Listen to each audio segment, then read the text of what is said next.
Hello, our dear viewers, and welcome to this special interview with His Excellency, the Minister of Foreign Affairs of Ukraine, Mr. Dmytro Kuleba. Your Excellency, it's a great honor to have you here with us in this interview. It's also my pleasure. Diplomatic relations between Ukraine and the state of Kuwait were established by signing a protocol back in 1993. How do you describe the ties between Kyiv and Kuwait throughout these years? We have not had any single black spot on our relations in the last 30 years. And it's no coincidence that today I'm here in Kuwait on the day when we celebrate the 30th anniversary of our bilateral relations, because they are worth it.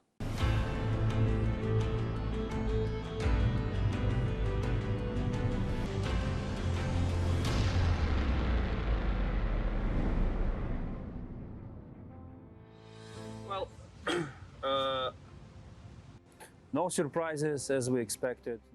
His Excellency, the Minister of Foreign Affairs of Ukraine, Dmytro Kuleba, was born in 1981 in Sumy, Ukraine. In 2003, Dmytro Kuleba graduated with honor from the Institution of International Relations, Taras Shevchenko University, Kiev, Ukraine, where he studied international law. In 2006, Mr. Kuleba obtained a PhD in law. From 2003 to 2010, he worked at the Ministry of Foreign Affairs and at the Permanent Mission of Ukraine to the OSCE. The senior official also worked at the Office of Ukraine's Foreign Minister from 2010 to 2013, in charge of the issues related to the image of Ukraine abroad, international organizations, and relations with the United States. During January to June 2013, Mr. Kuleba served as advisor to Deputy Prime Minister for Humanitarian Affairs. After quitting the civil service in 2013, Dmytro Kuleba chaired the board of the UART Foundation for Cultural Diplomacy. In 2014, Mr. Kuleba returned to the Ministry of Foreign Affairs as ambassador at large to launch strategic communications. He introduced the concepts of digital diplomacy, strategic communications, cultural diplomacy, and public diplomacy into the ministry's work. In 2016, Mr. Kuleba was appointed as permanent representative of Ukraine to the Council of Europe, while from August 2019 to March 2020, Deputy Prime Minister for European and Euro-Atlantic Integration of Ukraine. Meanwhile, he was appointed the Minister for Foreign Affairs of Ukraine since March 4, 2020.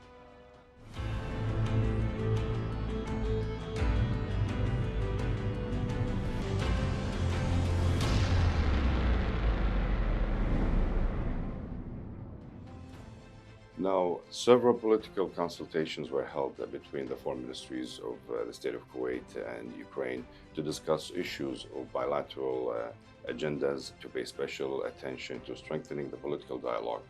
Now, what are the main purpose of your visit this time, since this is your first visit to the state of Kuwait?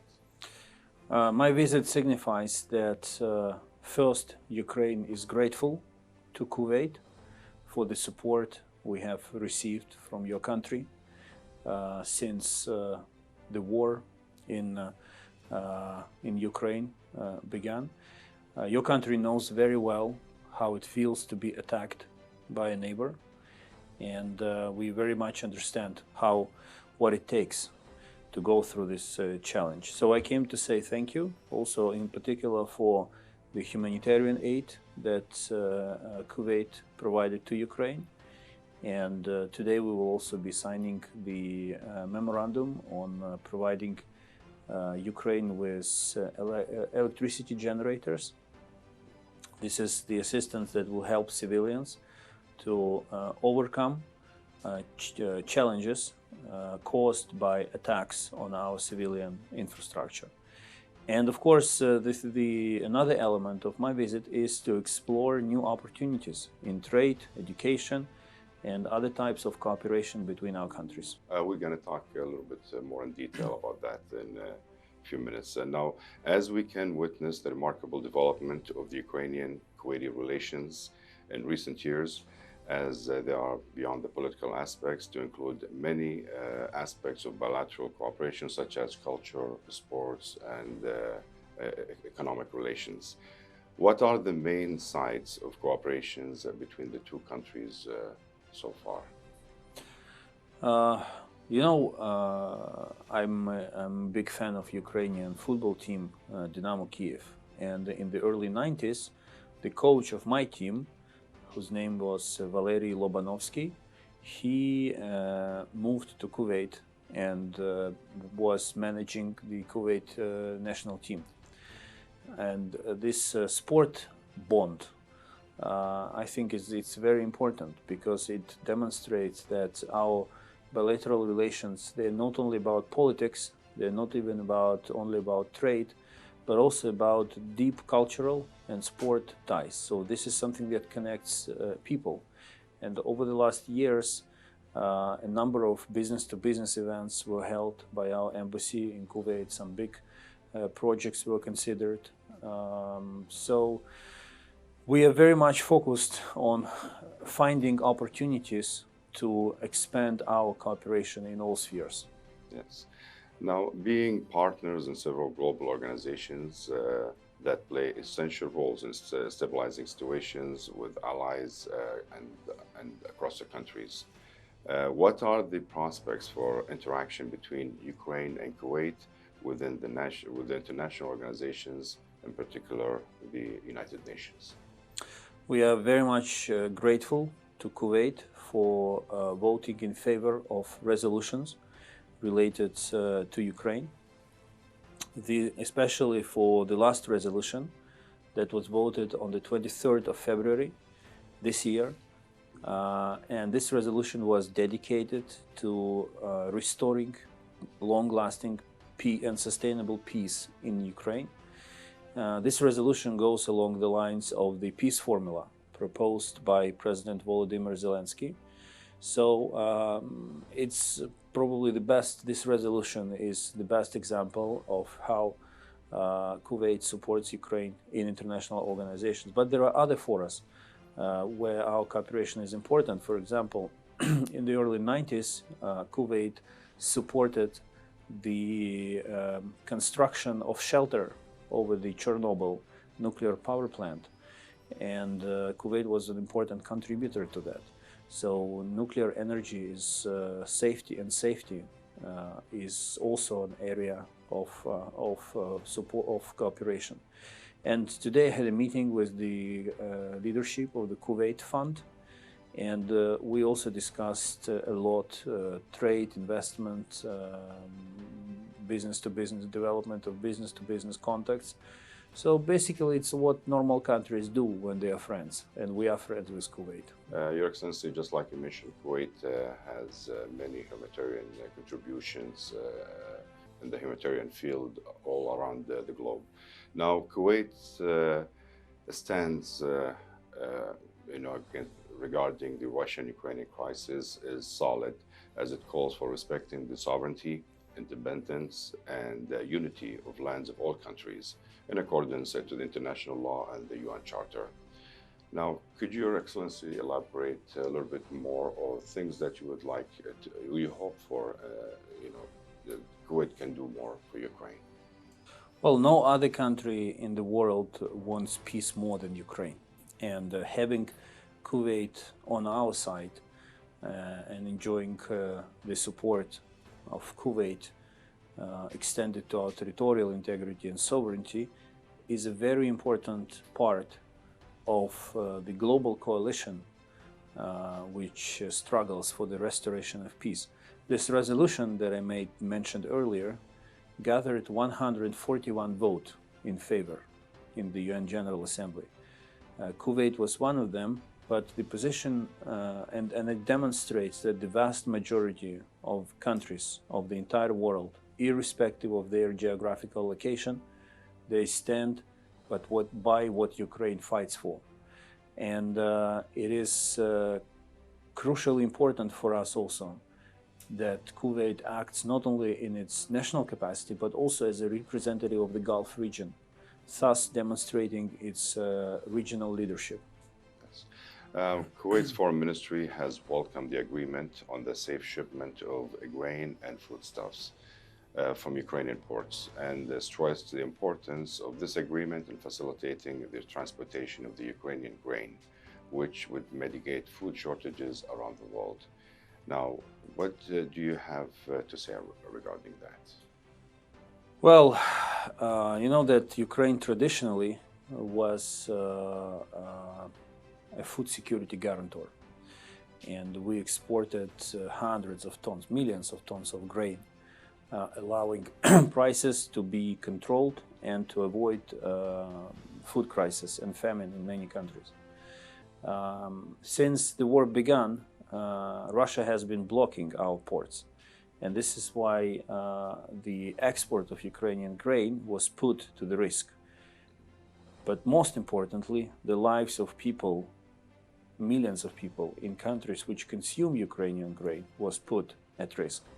So the agreement that was brokered under the UN auspices and also Turkey to launch Black Sea Grain Initiative was extremely important. It allowed to create a channel of export of Ukrainian grain. We in Kiev thought it was not enough, so President Zelensky came out with an additional initiative called Grain from Ukraine, which also allowed us to mobilize countries and export even more grain from our ports. And for us, the issue of food security is of utmost importance, because many years ago, in the 30s, in the 1932, 1933, Ukrainians suffered from a man-made famine. It was the Stalin regime who arranged that genocide against Ukrainians. So we know what it means to starve. And we promised to ourselves that it doesn't matter how difficult our own situation will be, we will be doing everything we can to provide bread to people around the world.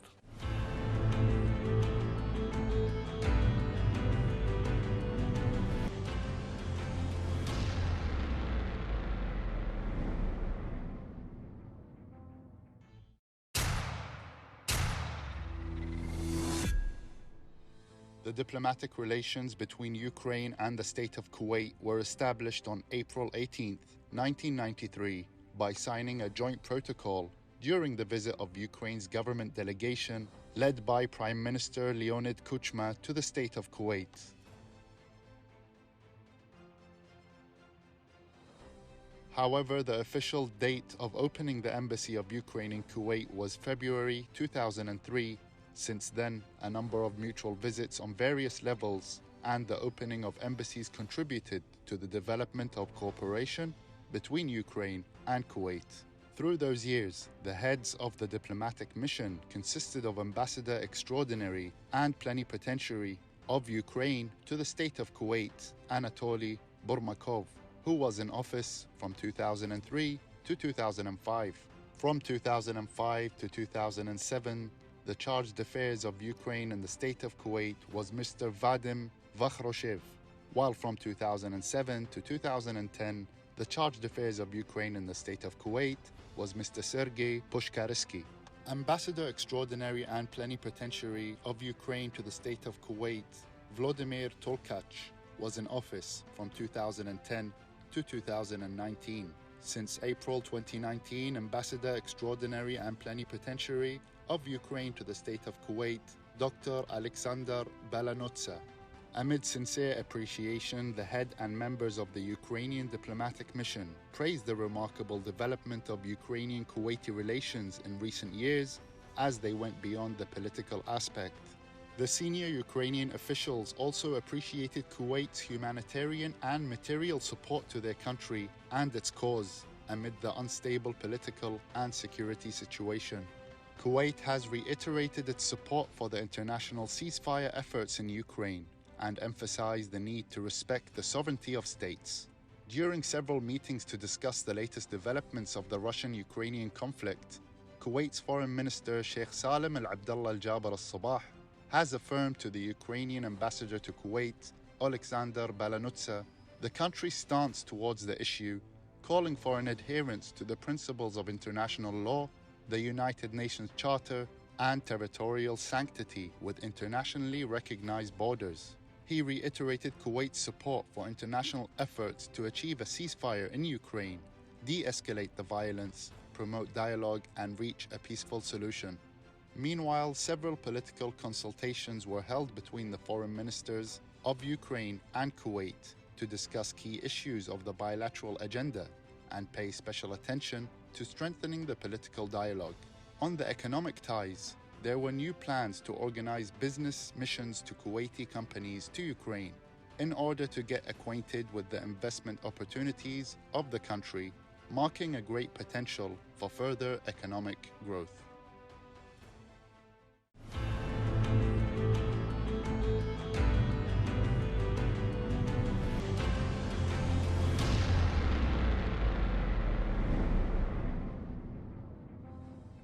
Your Excellency, regarding the economic ties and the current bilateral trade between Ukraine and Kuwait has great potentials for growth in the future.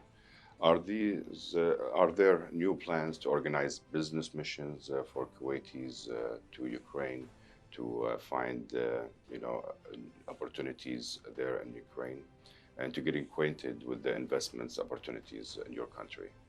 Our economy suffered enormously from the war. Nevertheless, our entrepreneurs, companies, they adapted to the new reality. And this is also one of the reasons why I'm here, because we see potential for not only welcoming businesses from Kuwait in Ukraine, but also to restore positive dynamics in Ukrainian exports to Kuwait. We had very good trend in trade before the war erupted. So now we want to restore that trend under new circumstances, and it's definitely one of our top priorities. Yes. Now, according to financial reports, the total volume of trade of goods between Kuwait and Ukraine for the period between January and July 2021 amounted to $17.47 billion. Now, how important it is to increase that volume of trade between Kuwait and Ukraine while attracting new investments to your country? Both are of utmost importance. When the war ends, when Ukraine wins this war, because we are fighting for our own land, it's a just war for us, and we exercise the right of self-defense guaranteed to you, to us, to every country in the world by the UN Charter. So when that happens, Ukraine will become one of probably the biggest construction site in the world. We will be building roads, bridges, factories, basically restoring what is being destroyed by guns now. And today I saw a lot of interest on the side of Kuwait to participate in this recovery and reconstruction of Ukraine. And also, as I mentioned, we are exporting something that you need, so that your market needs and your people need. So I think it's a mutually beneficial exercise.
Your Excellency, before we conclude this interview, we would like to ask you what was your expectations of your state visit here in Kuwait, and did you fulfill your purpose of the visit? I'm definitely on the way to fulfilling it. I will still have a couple of meetings after we conclude this interview. But as of now, I saw two most important things. First, Kuwait is a friend.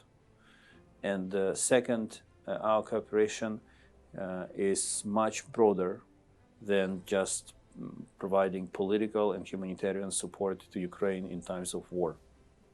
All we have to do is just to use these opportunities which lay in front of us. We have to grab them. And I see that Kuwait, the government of Kuwait, is very friendly and is very forthcoming. So I'm satisfied. I'm here, as I said, on the anniversary of our diplomatic relations.